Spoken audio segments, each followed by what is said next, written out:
I've been attached with the feeling of now waking up with you by my side.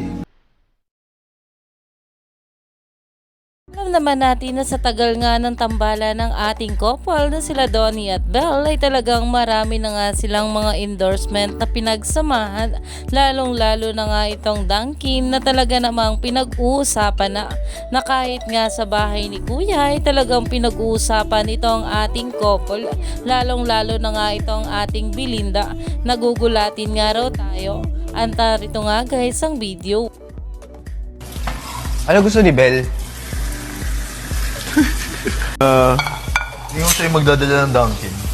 No? Lumibit dito. Kaya Tayo nga sa mga bulagulatin mo kami Belle, ikaw magdala ng Dunkin dahil talaga namang nabanggit nga rito ang pangalan ng ating Belle Mariano at endorser nga rin ito ng Dunkin. Kaya naman meron ngang chance na pumasok nga sa bahay ni Kuya itong ating Belle as a guest na talagang pinag-uusapan na dahil alam naman natin na super excited nga ang maraming bablis kapag nangyari nga ito.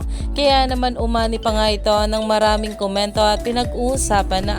Stay tuned lang tayo for more update kila Donnie at Belle sa mga susunod pa na ayuda dahil marami pa nga talaga tayong dapat abangan sa ating couple ngayong araw.